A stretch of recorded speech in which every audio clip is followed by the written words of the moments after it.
Good evening, buenas noches, and thank you for tuning in. On behalf of all of us at the locally based, independently owned bookstore, Books and Books in Miami, Florida, it is my pleasure to welcome you to a virtual evening with Brant Cooper and Dr. Susan Amat to discuss disruption proof, empower people, create value, and drive change. Published by our friends at Grand Central Publishing and will be available for sale on October 26th. Brant Cooper is CEO and founder of Moves the Needle, a global consultancy specializing in innovation for Fortune 50 companies and entrepreneurs, and the New York Times best-selling author of The Lean Entrepreneur. With over 2 decades of expertise helping companies bring innovative products to market, he blends agile, design thinking, and lean methodologies to ignite entrepreneurial action within larger organizations. Brant is a sought-after keynote speaker, startup mentor, and trusted executive advisor. He speaks around the world on organizational agility, digital transformation, and how to refocus missions on creating value. To moderate tonight's conversation, we are joined by Dr. Susan Amat. Dr. Susan Amat is the VP for Education and the Executive Director of Gen Accelerates at the Global Entrepreneurship Network. Dr. Amat served as the founding chair of the STEM board for Miami-Dade County Public Schools and a trustee of Miami-Dade College. She actively speaks about entrepreneurship and innovation education internationally and has worked with the U.S. State Department, the Kauffman Foundation, and the World Bank on program development, training, and evaluation. Throughout this evening's broadcast, you're invited to ask questions by using the Ask a Question feature at the bottom of the screen, and you can pre-order your copy of Disruption Proof from Books and Books below by pressing the green button. We appreciate each and every order and the generous donations from viewers everywhere. And now, without further ado, I'd like to welcome our guests to the virtual stage.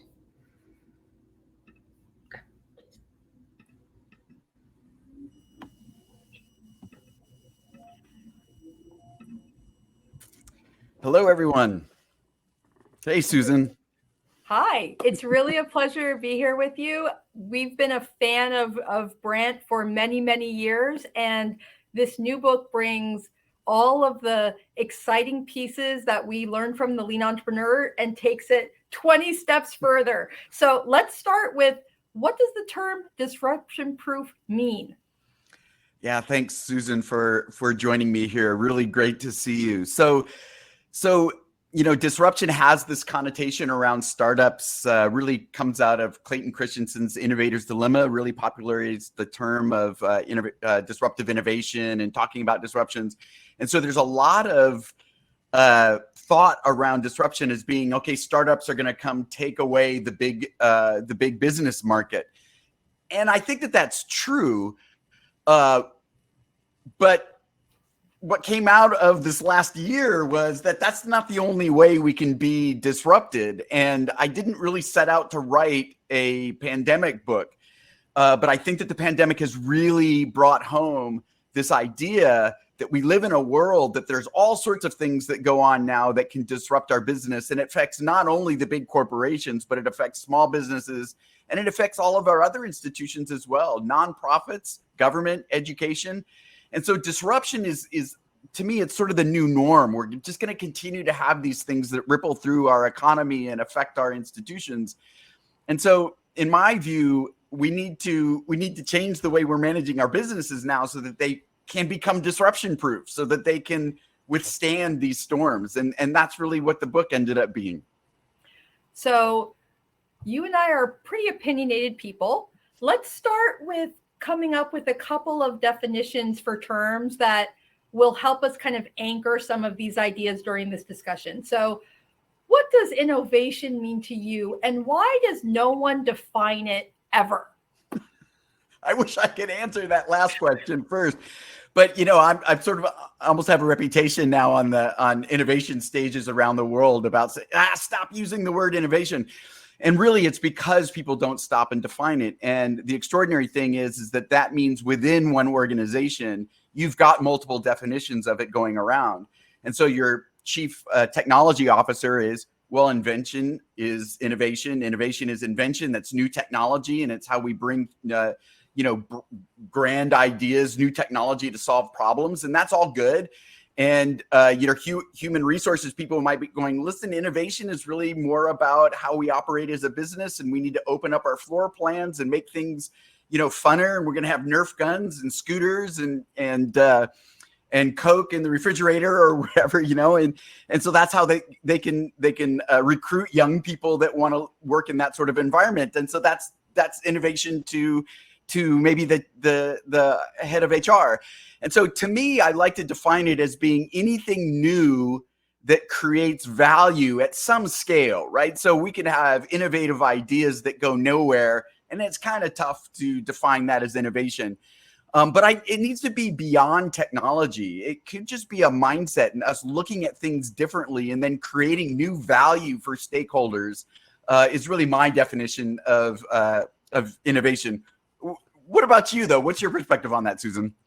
That was a big mistake because we're both metrics nerds. So, but yes, creating value, but I like doing it with numbers attached. So we'll get to that later. And so those of you who need a nap later in the session, we'll be talking about defining innovation metrics very soon. What about the word agile? Yeah, so agile is another tough one too. Agile, to me, I really go back to the word agility. I think that's really what we want, is this ability to adapt and to change quickly.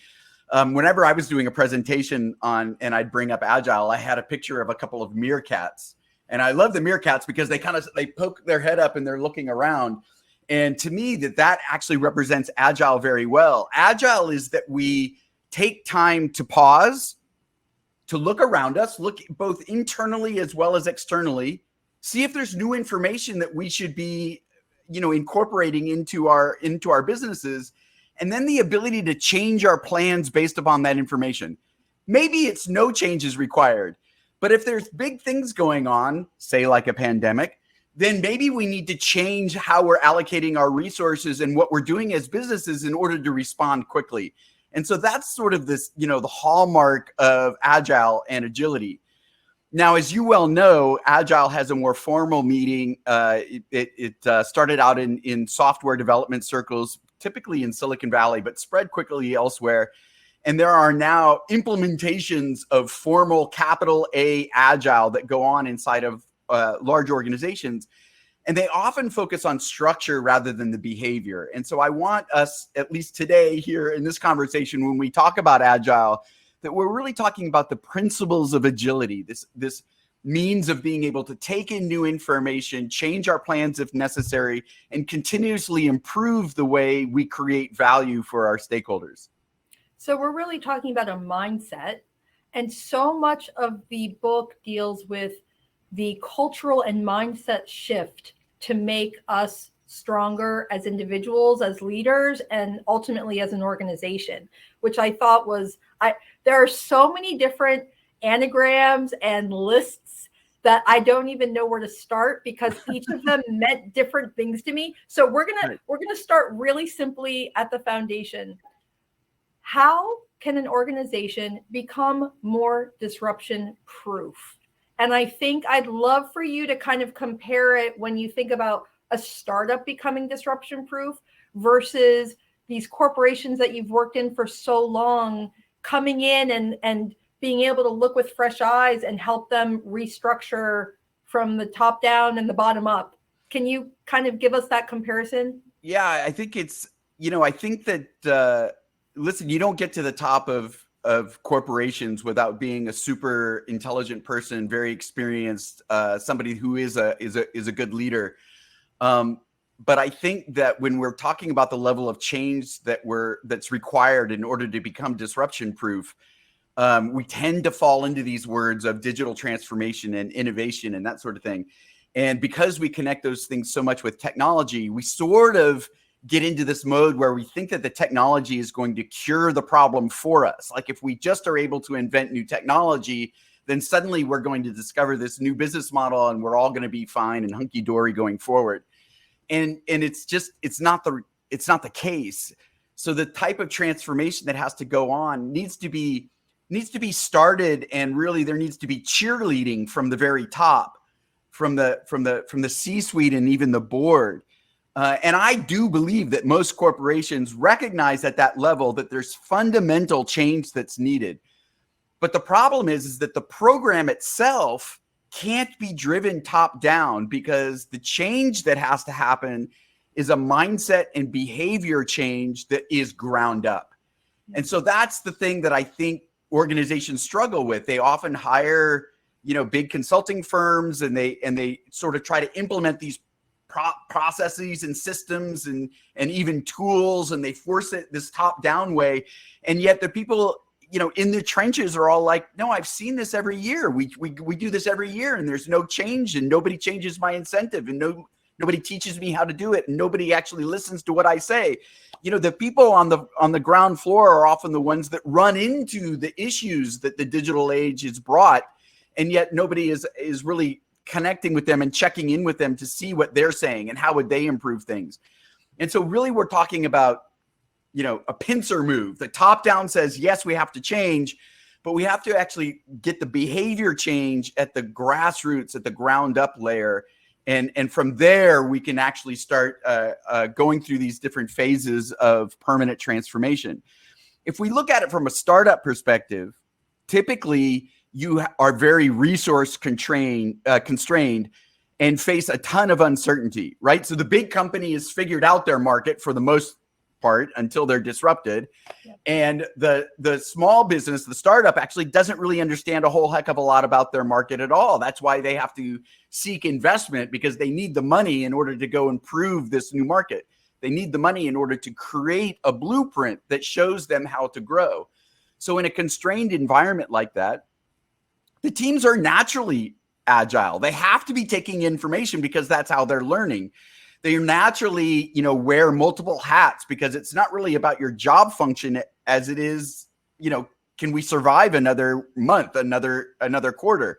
And so you sort of naturally have this behavior, and that's partly what we need to emulate inside of the large organization. So how do we do that at scale? How do we do that without crushing our existing revenues and our existing markets that are working fine? And that ends up being, the tough part of managing this inside of a large organization. But I think what's interesting is that we forget that the startup actually needs to start executing as soon as possible, right? They don't want to stay in just learning mode. They have to figure things out and start executing on what they've learned, or they go nowhere. They'll still stay small together. And so what I really want people to sort of think about is that uncertainty is a continuum. There are certain places in your business where there's mostly we know, though again, a pandemic can actually cause a lot of uncertainty, even in that traditionally known part of the business. And then there's other parts. What are we going to do innovation-wise in the future where there's massive amounts of uncertainty? But everyone needs to learn how to deal with uncertainty. And that's the behavior change that we need to incorporate, in my opinion, all across the organization. It's just how much of it do you apply is based upon how much uncertainty you face. So hopefully that was not as confusing as I think I made it sound. Well, I think one of the really important strengths of this book and your perspective that I don't think there are very many people who can put all of these pieces together the way you did, where it's really about taking it down to the simplest place of everything being customer centric. And when I think about startups, I mean, either they have customers or they don't. And so they have to listen to people to make the money to survive. But when you start getting up to the other layers of what you're discussing about really being disruption proof, and we're going to talk about what RAD means, which I love how your personality is brought out in that so beautifully. When you start thinking about those kind of things, it's really just making what seems like a super complex issue really simple. How do we bring it back to the basics of being human beings solving for a customer problem? So let's talk about RAD. What is that? And then you can expound on how beautifully I just explained your work. So I think RAD works in Miami as well, right? So any place where there's, sort of a beach or surf culture, we're all good with RAD. So the idea of RAD really came that, we're going to continue, in my opinion, to experience these disruptions, not all at the level of the pandemic, but look at the energy grid collapse in Texas, or there's ransomware attacks that are hitting hospital systems and gas pipelines. So there are other events like this that will continuously ripple through the economy and ripple through our business practices and change markets. And we have to be able to adapt. And so the ideal is we have to be resilient. We have to, be like that palm tree that blows and bends in the wind, but doesn't break, right? It's got strength in its resiliency. And we get that by being aware of our environment. And that's both an internal environment, what's happening with our teams and our employees, as well as what's happening externally with the economy, with events in the world that, again, might ripple through our business. And then this idea of being able to change quickly. So being dynamic. We're not, the example I like to give is, Nokia has a 5-year phone plan in the year, 2005, and 2007, the iPhone comes out, and, 2008, iPhone takes over the world. And 2009 and 2010, Nokia is still fulfilling their 5-year plan from 2005. I mean, it's not ideal, right? And so part of what we need to do is build into our business this ability to be aware of the change that's happening, but then also change our plans quickly. So that's RAD, resilient, aware, dynamic. So the fundamental part of getting there is exactly what you said. It's based upon where are the consumers, where are our customers. Other stakeholders might be involved as well. So not only shareholders and employees, but also like in healthcare, you've got stakeholders all over it in a very complex ecosystem, regulators and payers and healthcare providers, as well as patients and patient families even. And so some of these ecosystems are super complex, and the stakeholders that we need to interact with and learn from are varied. But the idea centrally of customers being who we're keying on, we have to understand that today they have a lot of power. They're carrying around computers in their pockets that are thousands of times more powerful than the room-sized computers that were, marked the beginning of the digital age back in the 40s. And so it's really kind of mind-boggling, and it's extraordinary. And it means that information as well as misinformation travels at the speed of light. We're so incredibly interconnected that how we make decisions and how quickly we change decisions, all of that stuff is happening so fast that if we use this old school hierarchical command and control decision-making process, we're automatically we're automatically too slow. It has to weave its way through this hierarchy. And a matter of fact, the people in the central of the business aren't even getting the information that's happening out on the edge. And so fundamentally, we need to listen to that edge, but we have to empower decision-making at the edge where people are experiencing it. We have to get engineers to talk to customers so that they can engineer solutions to problems. Engineers don't go build a bridge without understanding what the water is, or the soil underneath the water, all of these different aspects it takes to engineer a bridge. We don't, your customer support people are interacting with customers all the time. Is their input in product design? So the old school siloed nature of our companies means that we're not close to our customers, no matter how many times we say it. Empathy is sort of this corporate buzzword, but somehow we sit around conference room tables imagining we're the customer, and we believe that's empathy development. It's not. We have to get to know our customers deeply in order to be able to respond to the change that they're driving. Well, you have so many great case studies in this book. And one of the things that it just didn't even occur to me that it was like RAD or reorg. And I've worked in, we both get to work in these big corporations, helping them think through innovation.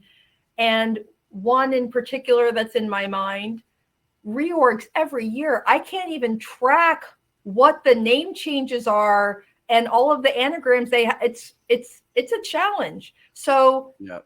How can a company that would typically kind of want to start from scratch start implementing a RAD mindset to be able to make it top down, bottom up, and have everybody feel like they're part of it without this sweeping change that they may have been doing for a while.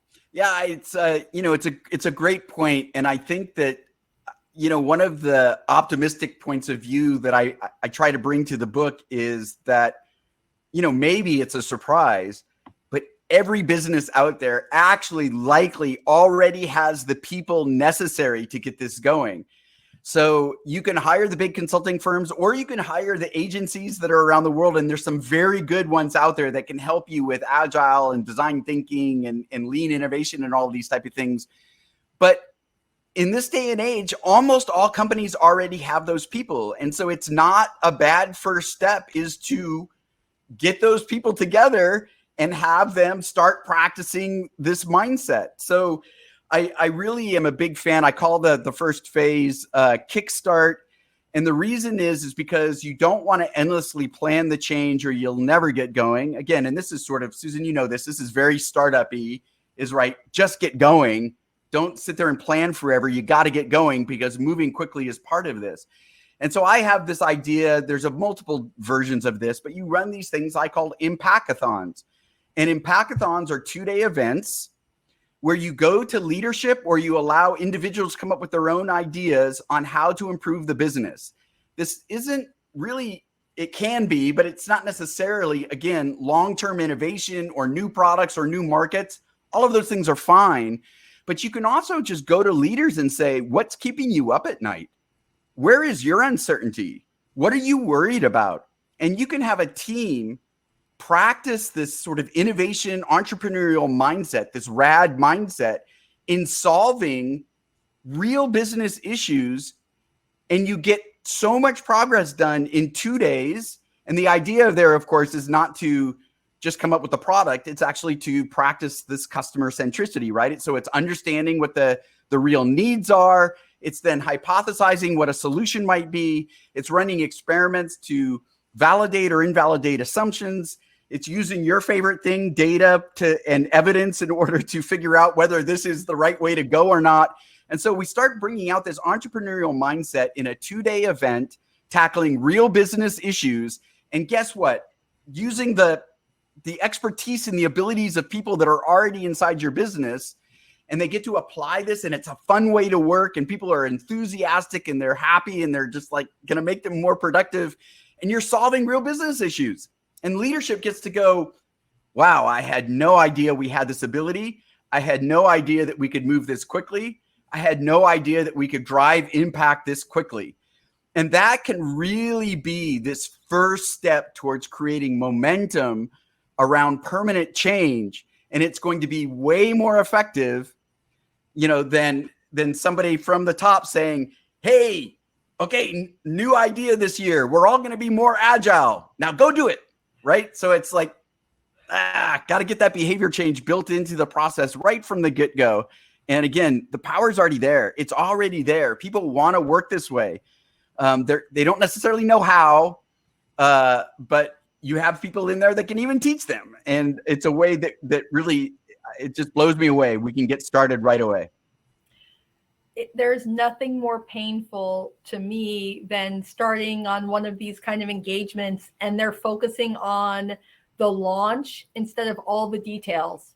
And so, I mean, there are 4 phases there. So that's phase 1, the Kickstarter. I'd love to talk about the accelerate phase a little bit, because that to me is really where the rubber meets the road, because everybody's all excited at that point and they have hope again and everybody's engaged, and then politics or all the other fun things that happen. So how do we manage and mitigate for those kind of risks as we go from the kickstart to the accelerate phase as phase 2? Yeah, right. So, I mean, as much as I don't want to do all the planning phase up front, we do got to get to the planning phase. And so that really happens in the accelerate. But part of it is eating our own dog food, right? So we form a little team that's going to start this initiative. We do this kickstart, and we're doing it with a bunch of assumptions, even as we are the internal team that's trying to implement this. We think that we understand our culture. We think we know how people are going to react. We think we know a program that's going to work. And so really the kickstart is the first test of those. And we iterate on that, right? So we're in Kickstart for a little while in order to learn what the abilities of the organization are and where we need to make tweaks and how we're going to define what the rad mindset is that works for our particular business. And so then once we hit the accelerate phase, we want to put that planning into place. And so we can come up with a roadmap of how we believe it's going to be rolled out. And we want to brand the program so that we can dodge some of the dogma that exists around the popular frameworks out there, like design thinking or like agile or like lean startup. We can avoid some of that by giving it our own brand. ING calls theirs Pace. Procter & Gamble calls theirs GrowthWorks.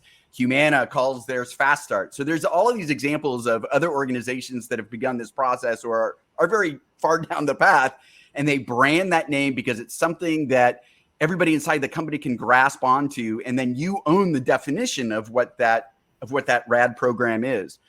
And so we're already starting to get beyond the politics that way. We can also identify, based upon who participated in Kickstart, who are the early adopters, who are the people that are the laggards, right? So they're the ones that are really, no, I don't buy into all of this stuff. And so you want to create your plan based upon who you think are going to be the ones that are really going to jump on board because they see and already understand the value of these programs. And so those are a couple of, I think, the first ideas that you want to do. Find your early adopters, create the brand of what the program is. So I work for a scale up. What is the best way to start bringing these concepts into the team I manage and to the rest of the company? So same for somebody in a startup or a scale up, and even a mid-level manager. Like, how does someone not at the top, definitely not at the bottom, how do you start bringing in this mindset to get it going? Well, so a couple of things that I think, one I mentioned before, find like-minded people and hang out with them and try to figure out some experiments that you can run, right? And don't wait for asking for permission, run the experiments. Don't pitch ideas to people. Don't pitch ideas to investors. Don't pitch ideas to leadership. Pitch evidence. So your job, listen, ideas really are a dime a dozen. And a matter of fact, these days it may be a dime a 2 dozen, which is sort of, deflation. And so I think that, you have to be able to bring the evidence. And so you should feel empowered to go and find the evidence before you pitch the idea. And again, it's the same thing with startups as well as corporates. If I'm sitting in a room and you pitch to me an idea, you're asking me to punch holes in the idea. It's trivial for me to punch holes in an idea. There's a gazillion reasons why your idea might fail. The fact that I can think of a couple is actually not very impressive. So if you pitch evidence to me and I still reject your evidence, I am now telling you the level of evidence that you must acquire before I'm going to pay attention. And that's fair. That's fair game. That's exactly what you need to know. You can go do the work to try to get to that level of evidence. And if you can't, your idea fails, but at least you gave it a good shot. And if you do it, now it's on me to follow up on my word. So I think that's actually, that's the number one tip, I think, for both startups and corporates. So I just heard that as data always wins. Yeah, to me, it's more than data. I think because it's data and it's insights, and it's funny. One of my coaches the other day said to me, "Yeah, they keep bringing data to the table, but by data they mean demographics, right? So you can go get data by Googling iPhone market share.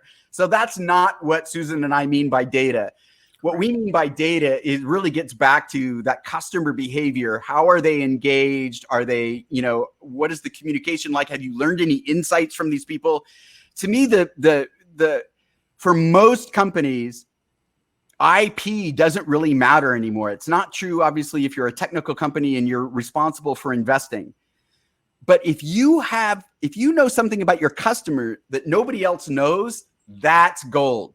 Customer insights is the currency for success these days. And so it's how well you know your market, how well you know your customer that is the winning formula, in my opinion. And just to make it a little nerdier, it's not just having the data. It's, are you asking the right questions? Can the data you have actually be validated, ideally triangulated over a Great long point. period of time? Is this longitudinal, or did they just happen because of something happening as a trend to react in a certain way? So Great point.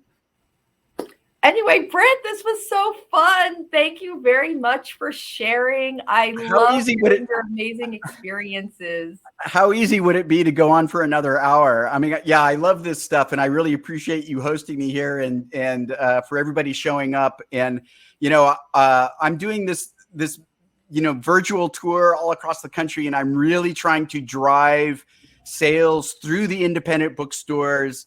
Many of them suffered during the pandemic, and so please, people, buy through Books and Books. And thank you, Books and Books, for hosting me. And I hope to see you in Miami soon. We are really excited to have Brant visiting us after the book is launched. So stay tuned for all the fun festivities so that you can get your book signed and get to spend time with us. And we will bring this kind of humor and fun live. And really make it about making sure each of you has what you need to be as effective as possible and bring hope to your life, your teams, and your organization. So thank you very much. This was so fun. And thank you, Books and Books. Yay. Thank you both so much for speaking tonight. And thank you everyone who joined us tonight. Disruption Proof will be published on October 26th, and you can pre-order your copy on our website today, and it'll ship out right after its publication date to anyone who pre-orders. Thank you both again so much, and thank you for everyone watching at home. Good night. Good night. Bye, guys. Thanks. Be safe.